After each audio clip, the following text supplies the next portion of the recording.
যে কোরআনের বিরুদ্ধে তার পক্ষে দাঁড়িয়ে মুসলমান হওয়া যায় না, তার পক্ষে দাঁড়িয়ে ঈমানদার দাবি করা যায় না। আর তার পক্ষে যারা দাঁড়ায় সেই ইমাম মুয়াজ্জিন সেই আলেমদের পক্ষে দাঁড়ানো যায় না, সেই ইমামের পিছনে নামাজ হয় না। যদি দম থেকে আমার সঙ্গে ফতোয়ায় আসো, দম থেকে আমার সঙ্গে ডিবেটে বসো। আজকে আল্লাহর কোরআনের উপর হাত দিয়েছে, মসজিদ মাদ্রাসার উপর হাত দিয়েছে, জন্য দোষী আমরা সুযোগ দিচ্ছি, তাই আমাদেরকে শেষ করছে। যদি আজ না শুধরাও, আজ না শুধরাও, কাল তোমাদেরকে আল্লাহ ধ্বংস করবে। আল্লাহ কোরআন বলছি শোনো, কোরআন আল্লাহ কোরআনে বলছে তোরা যখন আমাকে আমার রসুলকে ছেড়ে দিয়ে অন্য কারোর উপরে ভরসা করবি, আমি আল্লাহ জালিম হুকুমত বসিয়ে তার হাতে তোদেরকে মিটাবো। আমার দেশের প্রধানমন্ত্রী কি হবে এটা আল্লাহর হুকুম ছাড়া হয়ে যায় নাকি? এক কথা বলেন, গাছের পাতা বিনা হুকুমে লড়ে, খোদার বিনা হুকুমে, এই সৃষ্টিকর্তার বিনা হুকুমে গাছের পাতা লড়ে। তো ভারতের কে প্রধানমন্ত্রী হবে এটা সৃষ্টিকর্তার বিনা হুকুমে হয়েছে নাকি? আজকে এই রকম একটা সরকার বসেছে, আমি তো মনে করছি ভয় লাগছে যে আমাদের কর্মের ফল দিবার জন্য বসানো হয়েছে, সাইজ করবে বলে। এখনো সময় আছে, তওবা করো, শুধরে যাও, সংগঠিত হও, ঐক্য হও, কারোর উপরে জুলুম নয়, ন্যায়ের পক্ষে দাঁড়াবার জন্য, ন্যায়ের পক্ষে থাকো। যদি ভালো লাগে লাও, না ভালো লাগে না লাও। আমার ডিউটি ছিল জানিয়ে দিবার, জানিয়ে দিলাম। আমি আমার আল্লাহর কাছ থেকে ধরা পড়া থেকে খালাস হয়ে গেলাম।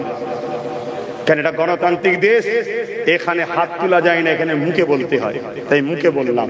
হ্যাঁ, যদি কখনো ক্ষমতা আল্লাহ দেয়, আইনের আওতায় এনে জালিমদের বিচার করব। কথা ক্লিয়ার?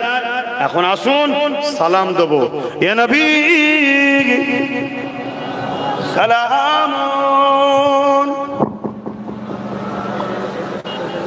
হ্যাঁ,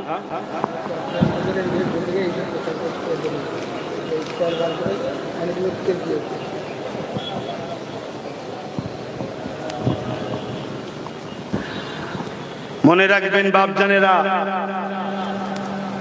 সবচেয়ে বড় আমাদের জন্য ক্ষতিকারক হলো এক শ্রেণীর মুনাফিক উলামা দাবিদার। শুনছেন তো নাকি?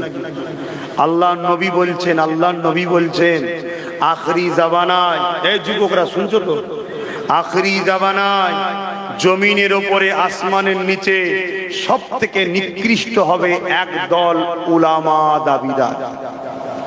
উলামা দুই ধরনের, খায়রুল উলামা, শাররুল উলামা। একটা ভালো আলেম, একটা খারাপ আলেম। ভালো খারাপ বুঝবেন কি করে? ভালো খারাপ চিনবেন কি করে? আমি ছোট্ট একটা নমুনা বলে দিচ্ছি। যে উলামারা দেখবেন নবীর পক্ষে আপনাদের ঘরে টানছে, নবীর সঙ্গে জুড়তে চাইছে, কোরআনের সাথে মসজিদ মাদ্রাসার পক্ষে জুড়ছে, কিন্তু মূলটা হলো নবী। শুনছেন তো নাকি? মসজিদে টানছে, মুমিনও হতে পারে, মুনাফিকও হতে পারে। আমার কথা ভুল বুঝছেন নাকি? আবু বকর সিদ্দিকের দাড়ি ছিল, আব্দুল্লাহ ইবনে উবাইয়ের দাড়ি ছিল না? আবু বকর সিদ্দিক নামাজ পড়েছিল, আব্দুল্লাহ ইবনে উবাই নামাজ পড়েনি। আবু বকর সিদ্দিক রোজা রেখেছিল, আব্দুল্লাহ ইবনে উবাই তো রোজা রেখেছিল। আবু বকর সিদ্দিক নবীর হাতে হাত দিয়েছিল, আব্দুল্লাহ ইবনে উবাই তো হাত দিয়েছিল। আবু বকর সিদ্দিক জান্নাতের সার্টিফিকেট পেল, আব্দুল্লাহ ইবনে উবাই জাহান্নামের খবর পেল। কারণ কি? সব থাকার পরও সে জাহান্নামী হলো, তার দিলে নবী নাই। আজকে বিশ্ব জুড়ে ইসলামের মধ্যে নকল ইসলামকে ঢুকিয়ে দিবার নানান ষড়যন্ত্র চলছে। যেমন সোনা চিনতে গেলে কোষ্টি পাথর দরকার, ঠিক তেমন মুমিন না মুনাফিক চিনতে গেলে মোহাম্মদ রসুলকে দরকার। অর্থাৎ ওর দিলে নবীর সম্মান কি আছে, আজমত কি আছে, পিয়ার কি আছে, ওর বক্তব্যতে আমাদেরকে নবীর সঙ্গে জুড়ছে না নবীর সঙ্গে ছাড়াচ্ছে, ও নবীকে আদব দেয়, সম্মান করে, পিয়ার করে না নবীকে খাটো করতে চাইছে। এগুলোকে খেয়াল করুন। কেন? বিশ্ব কোটি কোটি টাকা জালিমরা খরচ করছে, জালিম হুকুমতরা খরচ করছে এই মুনাফিক উলামাদের দ্বারা। কি জন্যে?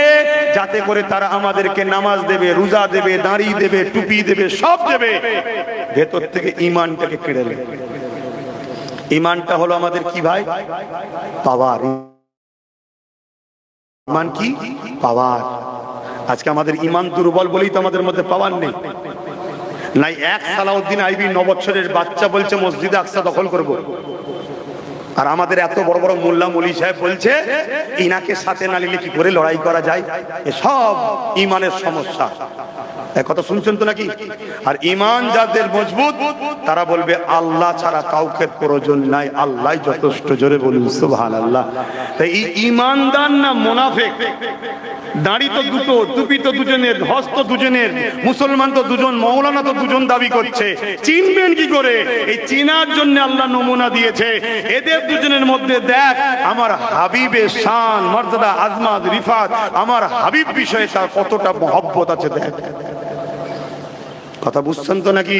যার আছে তার পক্ষে দাঁড়াও, এটা একদম শেষ সময়। ওয়াকাফ যদি কোনো ভাবে করে নিতে পারে ভারতের মুসলমান, তুমি প্রমাণ করতে পারবে না তুমি ভারতীয়। আমি চ্যালেঞ্জ দিয়ে যাচ্ছি, আগে যা বলেছিলাম ঘটছে তো। যদি এটা হয়ে যায়, আল্লাহ না করুক, আল্লাহ না করুক, আল্লাহ না করুক, আল্লাহ আমাদেরকে মাফ করুক, একটা বার সুযোগ দিক, বলুন আমিন। যদি হয়ে যায় তুমি প্রমাণ করতে পারবে তুমি ভারতীয়। কেন? তোমার আধার কার্ড ভারতের নাগরিকের প্রমাণ নয় বলে দিয়েছে, তোমার প্যান কার্ড প্রমাণ নয় বলে দিয়েছে, ভোটার কার্ড প্রমাণ নয় বলে দিয়েছে, পাসপোর্ট প্রমাণ নয় বলে দিয়েছে। তাহলে তুমি কি প্রমাণ দেবে? ওই 1400 বছরের কেরলের মসজিদ বলছে ভারতের 1400 বছর ধরে মুসলমান আছে। ওই গুজরাটে 1300 বছরের একটা মসজিদ আছে, প্রমাণ দিচ্ছে 1300 বছর ধরে ভারতে মসজিদে আজান হচ্ছে, তার মানে 1300 বছর ধরে ভারতে মুসলমান আছে। শুনছেন তো নাকি? এই হাজার হাজার বছরের মসজিদ, মাদ্রাসা, কবরস্থান প্রমাণ দিচ্ছে ভারতে মুসলমান নতুন নয়, বাংলাদেশ থেকে আসা নয়, পাকিস্তান থেকে আসা নয়, আফগান থেকে আসা নয়। আমাদের ভারত হাজার হাজার বছরের সঙ্গে আমাদের সম্পর্ক, তার প্রমাণ মসজিদ 1400 বছর, 1300 বছর, হাজার বছরের কবরস্থান, এগুলো আমাদের প্রমাণ। শুনছেন তো নাকি? আর এগুলো যখনই মিটে যাবে তখন তোমাকে বলবে তোর তো 60 বছরের মসজিদ রে, তার মানে তুই স্বাধীনতার পরে এসে করেছিস। শুনছেন তো নাকি? ঝেড়ে খাবার জন্য বিল করতে লাগে না। ওয়াকাফকে ঝেড়ে তো 77 বছর সবাই খেয়েছে, বিল করেছিল নাকি? বিল করছে কেন? এই কারণে সম্পূর্ণ লুটে নেবে, নিয়ে নির্মূল করে দেবে। আর নাই বাবরির মতো আবার হাত দিতে গেলে তো আবার ঝগড়া হবে। অতএব প্রথম প্রমাণ করে দাও এটা মুসলমানদের নয়, এটা মুসলমানদের নয়, তারপরে যা খুশি করে নাও, কিছু করতে পারবে না। কথা মাথায় ঢুকছে না? ঢোকে না? অতএব সেই জায়গায় বাঁচাবার জন্য চিল্লাচ্ছি। আমার দুশ্মন বাড়ছে না কমছে? আপনাদের তো দুশ্মন একটা কেন্দ্র, আর আমার দুশ্মন তো দুটো, কেন্দ্রও দুশ্মন, রাজ্যও দুশ্মন। কথা বুঝছেন না? বোঝেন নেই কেন? আমি রাজ্যের কথা বললাম না, 900 বিঘে জায়গার মধ্যে 92 বাকিটা গেল কোথায়? এই দুশ্মন বাড়ছে না কমছে? আমি তো বললাম মাদ্রাসা থেকে কোরআন তুলে দিয়েছে রাজ্য সরকার, তাহলে দুশ্মন বাড়ছে না কমছে? যে চুপি চুপি করে দিয়েছি, কোন মোল্লা মৌলী সাহেব আমার বিরুদ্ধে চিল্লাইনে, এই আব্বাস আমার বিষয়ে বলে দিল, তাহলে দুশ্মন হচ্ছে না হয়নি? এই মুসলমানকে জেনিয়ে দিল আমি কোরআনের বিরুদ্ধে। এ কথা মাথায় ঢুকছে না? ঢুকে না? যাদের ছাড়া আমি জিততে পারবো না, যাদের ছাড়া আমি লড়তে পারবো না, তাদেরকে বুঝিয়ে দিল কোরআনের দুশ্মন আমি। তাহলে আমার দুশ্মন বাড়ছে না কমছে? হ্যাঁ, কিন্তু আমি হুকুমাতকে বলবো দুশ্মন তুমি আমার যতই হও না কেন, তুমি আমার কিচ্ছু করতে পারবে না। আমার সেটাই হবে যেটা আমার তকদিরে আমার খোদা লিখে দিয়েছে। আর তুমি যদি ভালো চাও, যে অন্যায়গুলো করেছো, এরা বিশ্বাস করেছে তোমার সঙ্গে, এদের সঙ্গে গাদ্দারি, পিছন থেকে ছুরি মেরুনি, এদেরকে ছুরি মেরুনি। এরা এদের নবীর বংশের বাচ্চার কথা না শুনে তোমার উপরে ভরসা করেছে। তুমি এদের ওয়াকাফ এদেরকে ফিরিয়ে দাও, এদের মাদ্রাসায় কোরআনকে ফিরিয়ে দাও, তাহলে এরা তোমার সাথে ছিল, আগামীতে থাকবে। আব্বাস সিদ্দিকী কিছু বলতে আসবে না। কথা শুনছেন না? শোনেন? কিচ্ছু বলতে আসবে না। কিন্তু না, এজেন্ডা তো একটাই, সব শিয়ালের এক ডাক ইসলাম মিটিয়ে দাও, সব্বার এক ডাক ইসলাম মিটিয়ে দাও। কলিকাতায় 70টার উপরে মসজিদ বন্ধ হয়ে পড়ে আছে, একটাকেও খুলে পরিষ্কার করার কারো ধান্দা নেই। কথা বুঝে আসছে? অথচ দীঘা একটা ছিল মানুষের পিকনিক স্পট, সেটাকে ধর্মস্থান বানিয়ে দিল। প্ল্যানটা দেখছেন? কথা মাথায় ঢুকছে না? ঢুকে নেই? মাথা মুটা তো ঢুকবে কি করে? গরু খাও, শুধু গরু খাও। গরু খাওয়াটা কমা আল্লাহর রাস্তায়, শাকসবজি। আমি যুবকদের বলছি, আব্বাদের নয়। আব্বা খারাপ নেবেন না যেন, আমি এদের ঘরে বলছি, আপনাদের বলছি। আপনাদের আর কটা দিন, এদের তখন দিন, এরা কি করবে? হ্যাঁ, কাজ কাম তো সব দপড়ে গেছে, আগে যা ইনকাম হতো সেটাও বন্ধ হয়ে গেছে। কি করবে? এদের যদি এই হাল হয়, এদের বাচ্চাগুলো যাবে। কখনো ভেবেছো?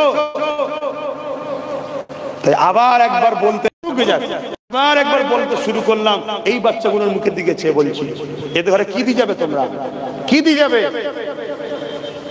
খুব বুঝে সুঝে কাজ করো। আসো, দাঁড়িয়েছি যখন সালাম দিবা, সালাম দিয়ে নি। মুনাফিক ছিল, হাজারো ইসলামের নামে দল বেরিয়েছে, হাজারো মুসলিম দাবিদার দাড়ি টুপিওয়ালা মৌলানা বেরিয়েছে, যাদের পিছনে কোটি কোটি ডলার টাকা খরচ করা হচ্ছে। উদ্দেশ্য কি? আমাদের ভেতর থেকে ইমানটাকে শুধু বার করে নেবে, ইমানটাকে বার করে নেবে। তাই আমি আপনাদের বলবো, দাড়ি নেই কাল হবে, টুপি নেই কাল হবে, নামাজ নেই কাল হবে, হজ নেই কাল হবে। ইমানটাকে বাঁচা। ইমান হলো গাছের মূল, ডালপালা নেই তো কি হয়েছে? মূল থাকলে যেমন ডালপালা। সঙ্গে ইসলামের সঙ্গে বিরোধী করবে, তার সাথে আর নয়। হয়তো আমি একজনের ব্যবসা করি, করুন, কোনো অসুবিধা নেই, ব্যবসার সম্পর্ক তোমার সাথে, কিন্তু কোনোদিন যদি তুমি আমার নবী ইসলামের বিরুদ্ধে কথা বলো, তোমার সাথে আর ব্যবসা নয়। আমি কোন নবীর বিরুদ্ধে কথা বলে আর তার সঙ্গে আমার বাবা মা সম্মান করি,